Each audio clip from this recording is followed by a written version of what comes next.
So if calorie intake is matched, it really doesn't matter what dietary approach you're taking in terms of weight loss or weight maintenance, because the calories are always king. So if you ever see someone saying weight loss is better on intermittent fasting, they are not. And you can send the research paper to them. Yeah, and be like, here, nerd, read this. Just kidding. Welcome back to the How To Fitness Podcast. I'm Kate Lyman. And I'm Michael Ujoa. And we've got a deep dive today. Michael, this one's you. I'm up today. It's a really cool topic. Do you know, I'm surprised we haven't covered this topic before. We've got to kind of series 3 and we've not covered a topic which is something we get asked about probably every single week. Absolutely. So we're talking about intermittent fasting today, and that's actually one of my longest, most popular blog posts. Is it? Interesting. For Kate Lyman Nutrition, we blog every week. We've done this for at least 7 years now, and I want to say in 2018. I wrote this post about intermittent fasting, and it's still like constantly circulating. So there is interest in this topic. We know that to be true. Note to self, write more blogs on intermittent fasting. Well, we have a perfect lead into that right here. I'm looking forward to chatting about this topic, actually. I feel like I've not delved into the research around intermittent fasting for a long time, despite talking about it for a while. So this was quite a fun one to look back into. Nothing kind of too surprising, but I'm hoping that today we can kind of bust a few myths around it. Should I just kind of jump straight into it? Let's do it. It's like, what do we have to catch up on? We're tired, we're overworked, same. Yeah, although you're about to go on a fun holiday without the little guy. That's true. That's exciting. That is fun. And you are going to move into your office soon. I'm moving office. This is what we have going on. This is the last recording of me recording in this room. I'm moving into our spare room, which is going to become like my studio space now. So even though I feel like I'm being booted out of my office for the new baby, I'm getting a bigger room. So it's kind of a fun, exciting change. So wait, did you or I guess Emma's doing the decor, right? Like you don't have any say. I do have a say. Like I don't want to kind of pretend like Emma just dictates what's happening in our house. But what I will say though is I am colorblind. So what? I don't pick color. Did I never know this of you? I don't think I've ever told you this. Yeah. I can see colors, but there's differentiations between certain like blues and greens and stuff like that. There's some colors like reds and browns that I struggle with. Okay.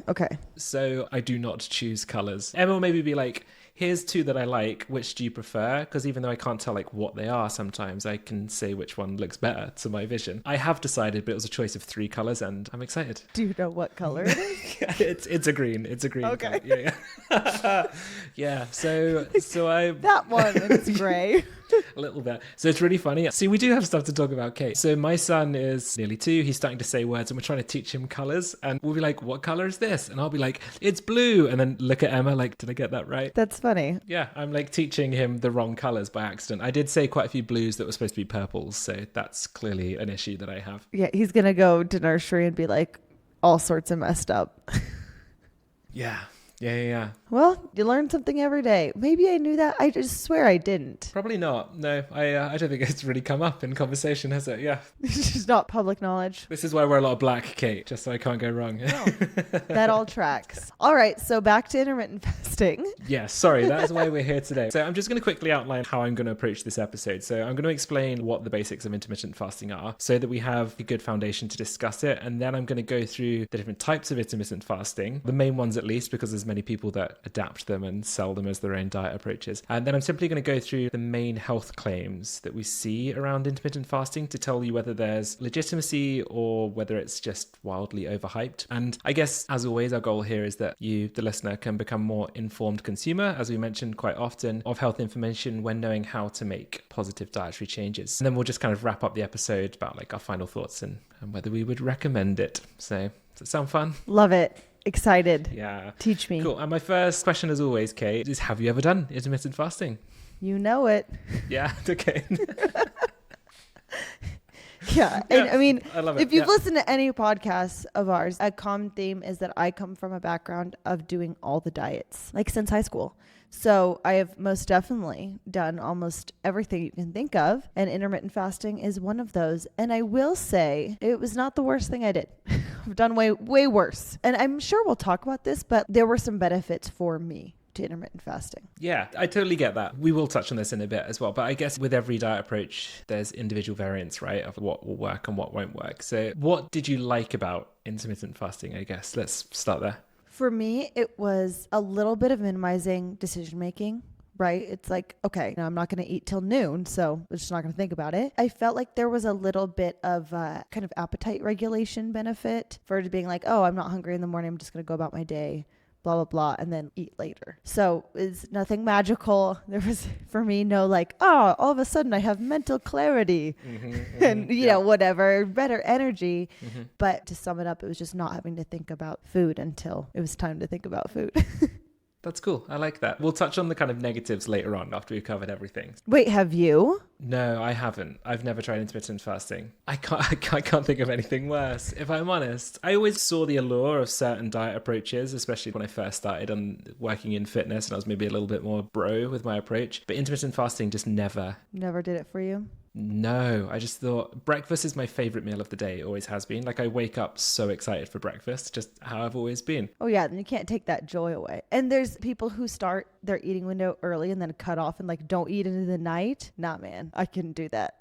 Yeah, it wasn't for me, so it was never attempted. Let's jump into it then, okay? So whether you've heard it from a friend, read about it online, or maybe even tried it yourself, it's a concept that sparks quite a lot of curiosity and a fair share of confusion too. First of all, what is fasting? I'm sure many people listening to this episode know what it is, but just in case they don't, intermittent fasting, or IF, as you'll sometimes see it written on social media, isn't really a diet in the traditional sense. It's not about what you eat, but more about when you eat it. So essentially, it's an eating pattern that switches between periods of eating and periods of fasting. And by fasting, we simply mean either absolutely no food at all or eating very small amounts of food during a designated time frame. And despite how these fasting protocols are packaged, intermittent fasting isn't new at all. It's been part of our human history for thousands of years. Our ancestors would have fasted out of necessity when food wasn't as readily available. It's only in modern times with 24/7 access to food that eating constantly has become the norm. Ancient fasting practices first emerged around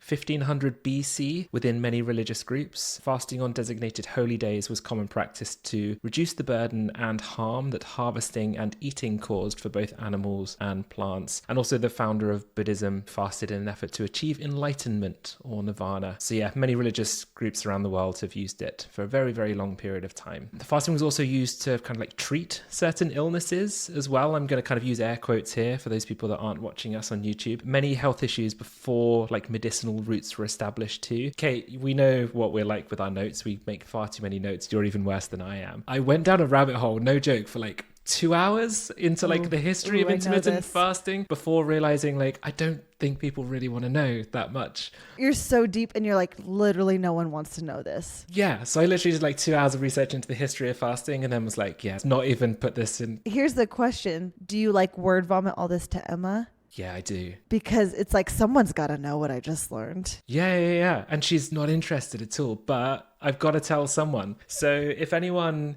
kind of wants to know about the deep history of intermittent fasting, you can DM me at Michael Ejaya PT because I'm kind of somewhat of an expert on the intermittent fasting history. But in like a very short butchered history lesson here, I believe it was used mostly for diabetes and epilepsy a long time ago because it helped manage blood sugar levels, handy for diabetics. And it also encouraged the creation of ketones from going without food for periods of time, which had a positive impact on epilepsy symptoms. And then they discovered that it worked better with a ketogenic diet, so it transitioned to that. But yeah, anyway, I digress. Makes sense.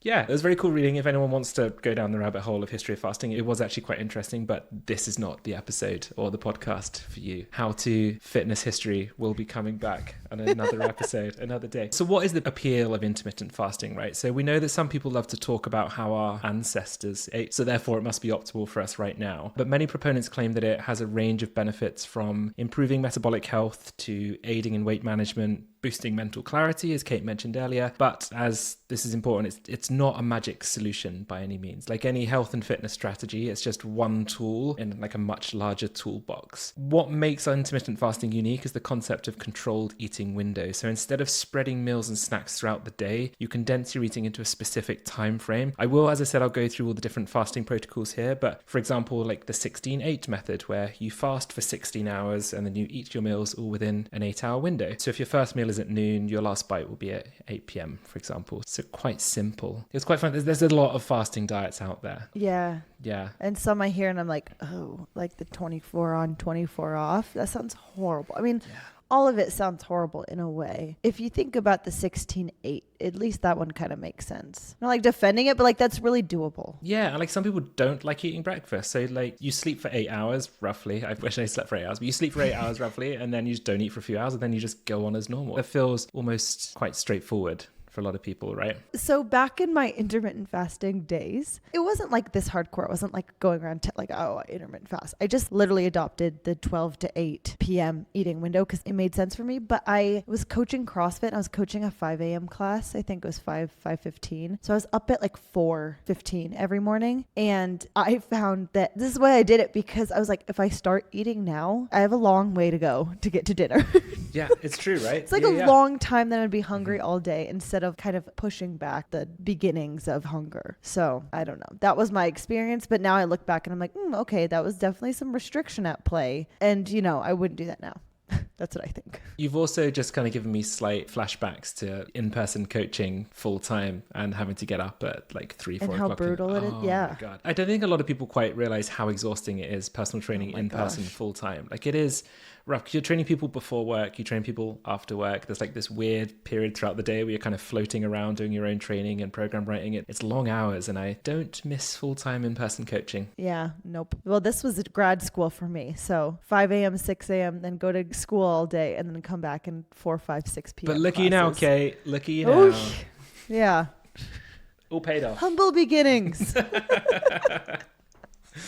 Okay, cool. Right, let's go. Sorry. No, we digress as much as we want here. We make the rules, Kate. So a common question that comes up is, if it's just about eating windows, then why does it work, once again, in air quotes, for some people? There's a few potential reasons here. So one is the simplicity around intermittent fasting, as Kate mentioned once again at the start. For some people, having clear rules about when to eat can be easier than sticking to like calorie counting or obsessing about meal compositions, for example. It's like setting a timer for your eating. Once it goes off, you're done. And for some people, I can get why that feels quite attractive, whether they're trying to lose weight or even just kind of weight maintenance or health longevity or whatever it is. I kind of see the allure. Another theory revolves around metabolic processes, and I will say theory here. When you're fasting, your body isn't busy digesting food, so it has a chance to focus on other functions like cellular repair, which we will definitely touch on. And autophagy is something that is a big section of this episode, because this is kind of like the thing that intermittent fasters cling on to. So we will come back to that. It's not all kind of sunshine and rainbows, right? So some people apparently find intermittent fasting incredibly freeing, whilst others struggle with it. Skipping meals can leave you feeling irritable, low on energy, overly focused on food. And let's not forget that, as with any diet, it's just not suitable for everyone. If you're pregnant, a history of disordered eating, or you struggle with blood sugar regulation, or like there's all these things that you have to take into consideration when you're choosing the way that you should be eating. And for a lot of people, intermittent fasting should just not be a consideration at all. I strongly stand by that. So at its core, it's a flexible approach to eating that some people swear by and some people hate. So excited to delve into the research a little bit here and see what you think about it all, Kate, actually. Yeah, let's do it. Okay, but before we do that, we're going to quickly fire through the different types of fasting, because there's a lot of them. There's so many. Yeah, these are like I think it was like 5 or 6 that I chose, just who are like the most popular ones that come up when you're searching them. So as I mentioned, the 16-8 method, this is by far the most popular and most widely practiced. And as I mentioned, you fast for 16 hours, eat for 8 hours, and there it is. It's usually recommended for people who have like busy mornings or those who don't usually feel hungry earlier in the day. There's also another one that's like a more relaxed version of that, which is like the 14-10 method. But I was reading about this and I was like, this is just like eating normally. This is just right? eating. It's just like either not eating the second you wake up Yeah. or not eating after dinner. Yeah, it's bonkers. Yeah. So If you want to call it that, I mean, go ahead. If you want to name your diet, crack on. I'm going to go for the 16-8. I actually did the 12-12. Yeah, exactly. Then we have the 5-2 diet. So this one takes a weekly approach instead of focusing on daily eating windows. And those people based in the UK, this was popularized by a well-known television doctor who is sadly no longer with us, but his name was Dr. Michael Mosley, and he was like a strong advocate of this diet all of the time, and it really annoyed me. But this is kind of the 5-2 diet. And so what you do is you'd kind of eat normally, once again, air quotes, and normally 5 days a week, and then 2 days a week you would fast, where you'd eat between 500 and 600 calories a day. It was a very popular book within the UK. It's like one of those bestsellers that was annoyingly popular. This was a very popular fasting protocol over here in the UK. I don't know if it was in the US as well. Definitely heard of it, but it doesn't sound like the same level of popularity. Also, it kind of sounds like my worst nightmare. Agreed. Like, I don't think he created the diet. He got it from someone else. I wonder whether it was maybe like a US-based diet seller, whatever you call those people. Like some supplement company maybe. or something. Then there is the eat, stop, eat method. So this involves fasting for a full 24 hours once or twice a week. So for instance, you might finish dinner at 7 p.m. one day and not eat again until 7 p.m. the next day. And once again, this sounds like my worst nightmare, but I'm going to try and stay impartial here. And then there's the alternate day fasting approach. And as the name suggests, you kind of alternate between a fasting day and an eating day. Fasting days, you consume either no food at all or up to like 500 calories. And then your eating days, eat normally. What's the difference between the eat, stop, eat? So the eat, stop, eat was just like either 1 or 2 days a week you don't eat. Whereas this one is literally just like alternating constantly. Oh, yeah, okay. It's a lot. Then the final one that I was going to make a comment on, which is the warrior diet. And this just makes me laugh because of the name. And this one kind of flips the script a little bit by encouraging small amounts of raw fruits and vegetables during the day and then reserving one large meal every evening.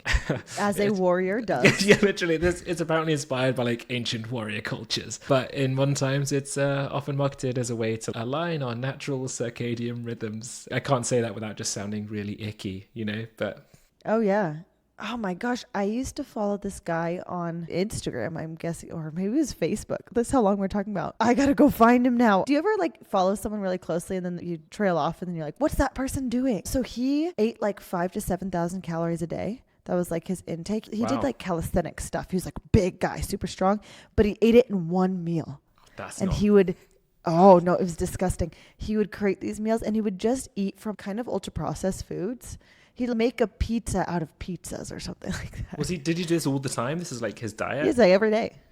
His digestive system, man. I know. That is not and good. I would watch it out of like shock and awe, almost like, what's going on in your body and how do you feel? Because this seems miserable. And it'd be at like midnight, like a true warrior,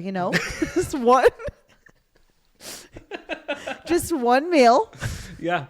Just with Twinkies and pizzas, like every true warrior. Yeah, no, like literally that. Yeah, okay. I'm going to go find him. So please carry on. We will not link him below because we don't want to cause a pile on. However, Kate is definitely going to share this account with me after we finish recording. Absolutely. Those are all the different fasting protocols. As I said, there were hundreds more because so many people have branded their own fasting diets. They all are kind of around the eating window of you eat and then you fast, eat and then you fast. So that is enough of that. So we are now, going to put on our nerdy hats again because this is where we delve into the research around all the different claims you see around intermittent fasting. I feel like I had to start with weight loss simply because it's the one... Yep. Like most people turn to intermittent fasting for weight loss. I'm sure that everyone listening to this has either known someone following a fasting diet for weight loss or they've been exposed to the advertising around intermittent fasting or how it's superior for fat loss compared to other dieting protocols. A quick side note here as well, like some people will claim that intermittent fasting is better for weight loss because you don't need to worry about being in a calorie deficit, and they're wrong. Like point blank, they're wrong. No matter what diet you follow, the main driver will always be calorie balance. Just pretend that I'm like slamming a beer against my head as I shout calorie deficit as I say that. It comes down to calorie balance, and that's always the main driver. Like there's other aspects to it, don't get me wrong, but that's like the main driver there. So anyone claiming that you can lose weight from doing intermittent fasting whilst not in a calorie deficit is just lying. So yeah, don't forget that point. So does intermittent fasting have superior weight loss results to any other diet approach? So this is where we turn to the great meta-analysis. I know we speak about research during all these podcast episodes, but just to quickly highlight why meta-analysis is such a great tool for understanding research. And for those who aren't aware, a meta-analysis is a method of comparing and analyzing different data from multiple studies that all address the same research question. So they comb through all the data on the topic and then give you like overarching findings. And that's why me and Kate will bang on about meta-analysis quite a lot in these episodes. They're very cool if you like reading nerdy research papers. I'm just like actually watching Michael get excited about this. Yeah, I know, right? Yeah, see, you got to watch this on YouTube, guys. You can see my pure excitement. It's either the research I'm talking about or the fact that I've got a Fanta here with me as well. That's bringing me. When we were in Spain, Michael was just on and on about these Fantas. Honestly, it's one of the reasons we go to Spain so regularly is because their Fanta is so good. So every Fanta uses like the water and different fruit from the areas that the Fanta is, like the country that you're in. So Spanish Fanta is by far the best Fanta. There we go. So yeah, the one in the UK it's okay. It's good, but it's got nothing on Spain, I'm afraid. Oh, Moving on. Okay, so now sad. science. Okay, so this meta-analysis is from October 2024, so a nice recent one, actually. We will always link these in the show notes, so if anyone is a nerd like us and wants to read them, just go check out the show notes. And this intermittent fasting meta-analysis compared fasting to regular continuous calorie restriction. So intermittent fasting led to a slightly greater reduction in body weight and fat mass, but the findings were not statistically significant, which basically means they can't be certain or it could be down to coincidence. So in terms of weight loss, fasting was not significantly better than regular calorie restriction for losing weight. Both approaches also had similar effects on lean mass and waist and hip circumference too, as well as cardiometabolic markers such as like blood pressure, lipid profiles, and glucose metabolism. So if calorie intake is matched, it really doesn't matter what dietary approach you're taking in terms of weight loss or weight maintenance, because the calories are always king. So if you ever see someone saying weight loss is better on intermittent fasting, they are not, and you can send the research paper to them. Yeah, and be like, here, nerd, read this. Just kidding. Yeah. So we think about it, and this is how I explain, because, you know, we get this question a lot. If you're watching me, you can see my visual, but you've got a 12-hour eating day or day of eating, right? Say you got your first meal at 7 a.m., last one at 7 p.m., you squish it down to 8 hours, you're probably going to consume fewer calories. So there's no superior benefit, except that it may be easier to consume fewer calories. Spot on. In a shorter window. And that can be true. Well, it also doesn't have any of these superior qualities. Yeah, completely. But that, once again, that also depends on the individual. Like that can have massive individual variance. So on that topic as well, so hunger suppression, like this is another one that you see a lot of people talking about around intermittent fasting. And many people claim that fasting is superior to other diets because it suppresses their hunger better than kind of regular continuous calorie restriction. But luckily, Kate, there is another meta-analysis for this. So in 2023, titled The Effect of Intermittent Fasting on Appetite. So this review suggests that intermittent fasting interventions are not associated with a reduction in hunger, fullness, or prospective food consumption when compared to continuous energy restriction interventions. So it seems that fasting does not improve hunger suppression. However, they did find that intermittent fasting increased fullness and decreased people's desire to eat compared to the continuous energy restriction. So there we go. It's no better for hunger suppression. There might be some small variances there from person to person. Yeah, it's basically saying like there's no added benefit for hunger suppression, but some people might feel like there is. Yeah, exactly, which is... That's kind of what it's saying, yeah. Yeah, and I think that a lot of people who claim that intermittent fasting has all these extra benefits of like, I feel great, my mental clarity is fantastic. N=1, man. It's a lot of N=1, yeah. Placebo is a blooming glorious thing, and if enough people tell you that intermittent fasting is going to help you reduce feelings of hunger and improve your concentration, maybe you're going to start to believe it. Yeah, I don't know if you feel the same. So I'll have a lot of clients or prospective clients or people on the internet come to me like, what about XYZ? And sometimes it's Optavia or, you know, like something that's like a shake replacement or detox, to go back to our last episode or a few episodes ago. And I'm like, no, listen here. Here's why we're not going to do that. When people come to me about intermittent fasting, I usually explain the why behind it. And then like my piece is, you know what, but if you want to, like, go ahead. Yeah. I don't ever knock it the way I might knock like meal replacement Agreed. With all smoothies or whatever, you know, because it's so preferential. And there's people out there who probably eat a 16-8 split and have never heard of intermittent fasting or call it that, because that's just like the pattern that makes sense for their lives. Completely agree. I've had clients come to me to work with me who have followed intermittent fasting for a long time and feel pretty good on it. It's like, who am I to tell them that they're wrong and they shouldn't do it? You know, like if it works for you, then yeah, crack on, like go for it. Right. And I'm sure we'll talk about this, but like it could totally be harmful. It can absolutely be harmful if we're using it for a tool for extreme restriction or whatever. And it can be just, I don't know, helpful or beneficial or just kind of neutral for someone. It's not the same like 2 thumbs down from us that like we give to a lot of other things. I completely agree. Yeah, it's not in the kind of carnivore section of Right. We're of not talking about carnivore.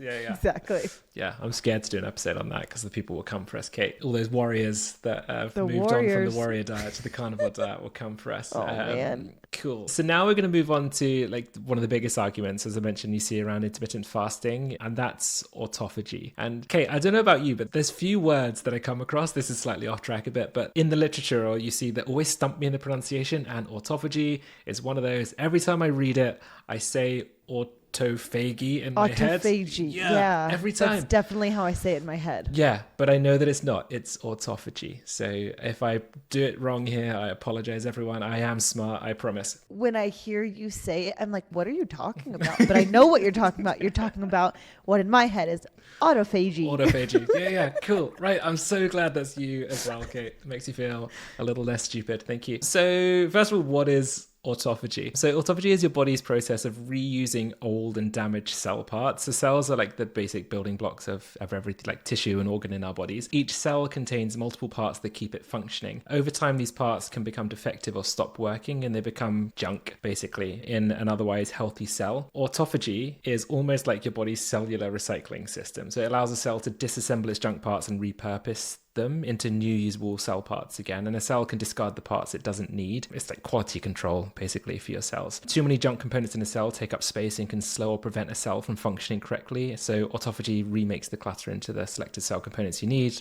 and basically like optimizing the cell's performance. That's the kind of very quick, very boring explanation of what autophagy is. The thing with autophagy is it's like not as black and white as people think. There are actually some cancers as well where autophagy is elevated, so it's seen as a bad thing. So when it's just spouted as like, this is awesome, we kind of need to step back and take a bigger look at what all of this means. It kind of always depends on the context. So people that promote intermittent fasting will claim that boosting autophagy is unique to fasting, but it isn't. Yes, intermittent fasting does boost autophagy. However, so does any form of calorie restriction. However, there's also a really cool point from this research paper too. So this research paper looked at autophagy, but also kind of weight loss too, which is a really important point and one of the reasons that I don't recommend intermittent fasting to anyone. So both groups in the study lost similar amounts of weight. The group that had regular kind of eating throughout the day, they lost 90% of their weight was from body fat mass.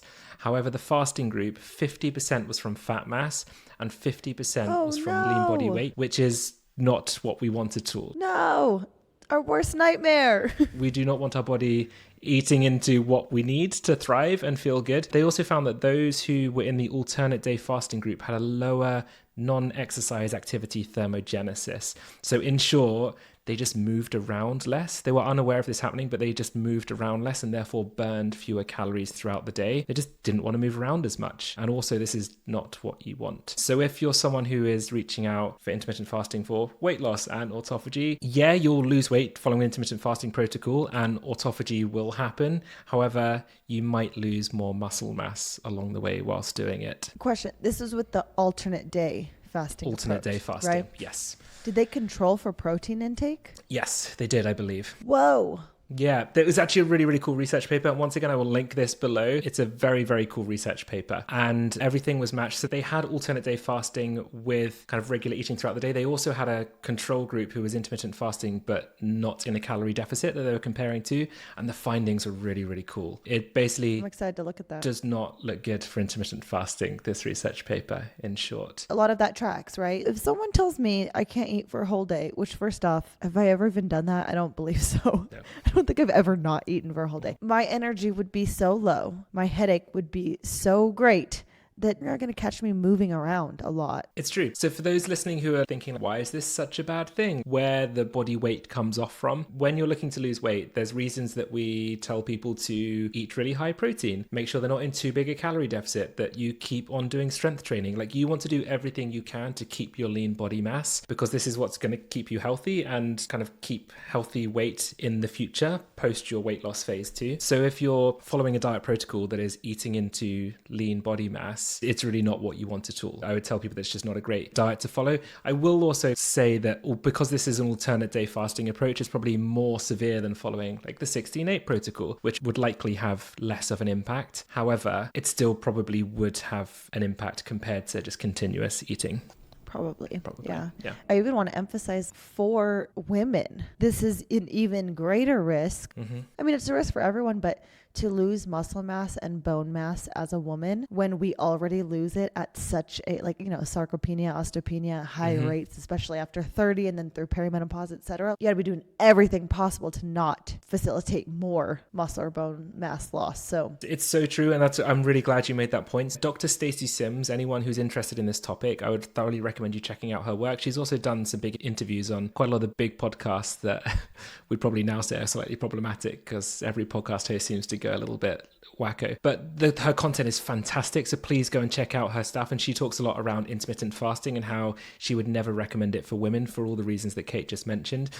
She goes into it in a lot more depth in terms of like the cortisol spikes that occur for women and having to manage hormone fluctuations. Also, a lot of the research showing health benefits in intermittent fasting, they're done in kind of like obese men or kind of obese perimenopausal women, I believe. Like, it's really specific subject groups that they've done the research in. So there's so much unknown that I just don't think we should be recommending a diet approach like this when there is the potential for lean body mass being lost, bone mineral density decreasing. I just would never recommend this for a woman to follow for that reason. There is a lot of controversy around this topic though, because I know that Dr. Lane Norton, who is an authority figure or seen as an authority figure within the fitness space on nutrition, he recently did a post saying how it's fine for women to do intermittent fasting, and all the comment section was filled with angry Dr. Stacey Sims followers telling her that he's like contradicting what she's saying. So I think it's just because there's so much unknown, it just wouldn't be something that I would recommend. Last thing to add, I know that this topic of intermittent fasting is massive in the menopause space, because probably from some of those smaller studies, there was this idea that women in menopause should be intermittent fasting. And oh man, I really don't want to misquote this, so I'll have to figure it out what it was exactly and put it in the show notes. But there was like an International Menopause Society meeting. There's an annual meeting. And in that meeting in 2024, I remember following it very closely because, you know, I've been all nerding out about menopause research for a long time. They said specifically intermittent fasting is not recommended for women in menopause. And they gave their reasons and stuff, and a lot of it's what we're talking about. But like the International Menopause Society's stance is, no.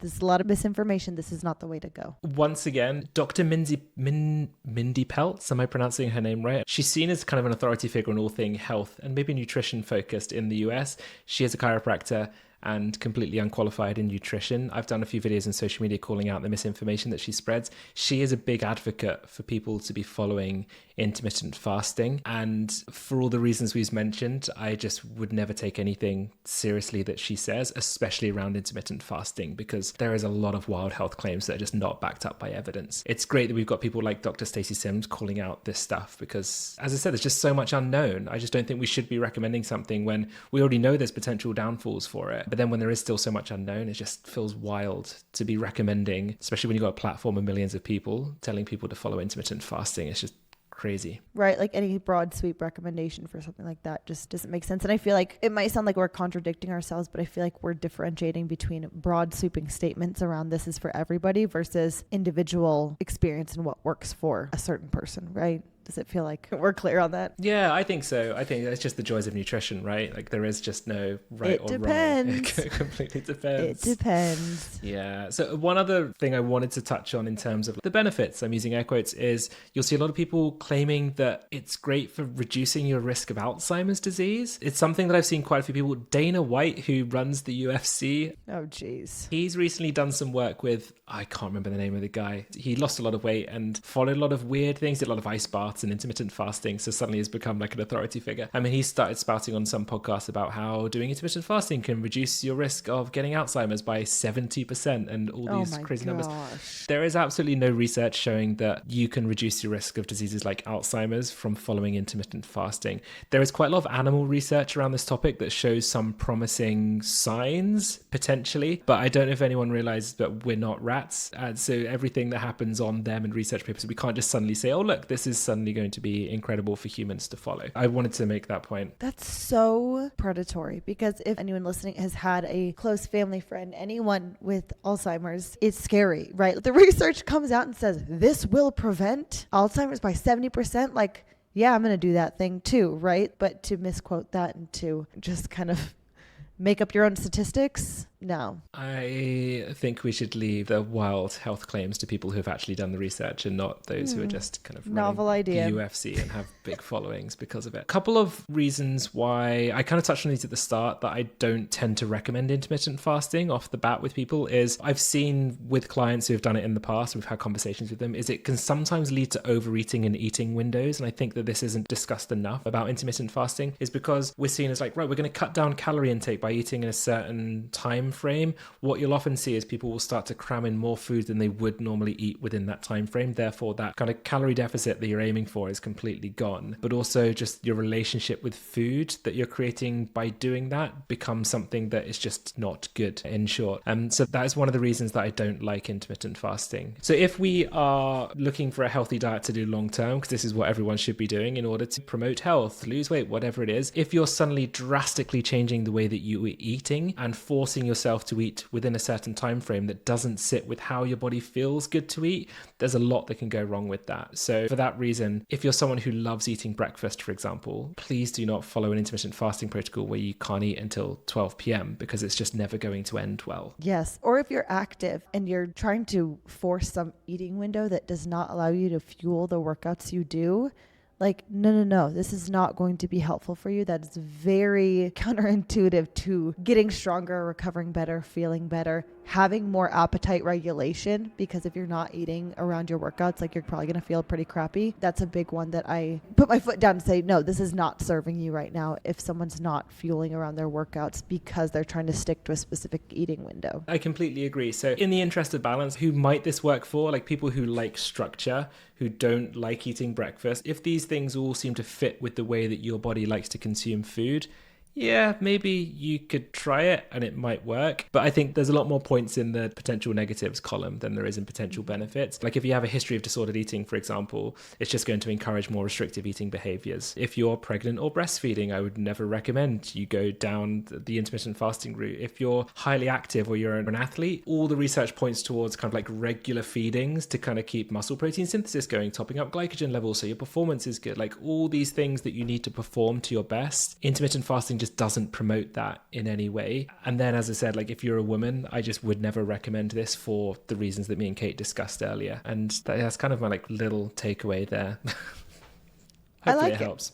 No, I think that's really good. Like everything else in our nutrition, it comes down to such an individual level. All of the points you're talking about, preferences, history with food, relationship with food, all of these things, like it all comes down to your specific experience and your specific lifestyle. And then it probably suggests you don't do it. Yeah. But it depends. I think it's fair to say the alternate day fasting, or like anytime you're doing 24 hours off, like that's just a hard no.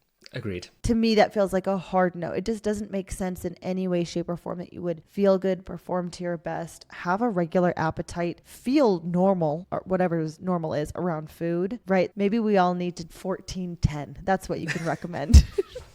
Yeah. All I can recommend in good conscience is a 12-12 eating window. 16-8 is me. I'm on board for that. So coming back to our point at the start of the episode, Kate, with your intermittent fasting, you told us kind of what worked and what you liked about it. What didn't go so well with intermittent fasting? I didn't have many like this, like sucked because this. I will say it was not a long-term solution for me. I'm not trying to be all pro intermittent fasting, but in this short period of time in my life, it worked for me and my schedule. And then my schedule changed and it didn't make sense, right? This is almost like a short-term strategy used for me at a point where my schedule was so hectic and so demanding, and it is the only thing that made sense.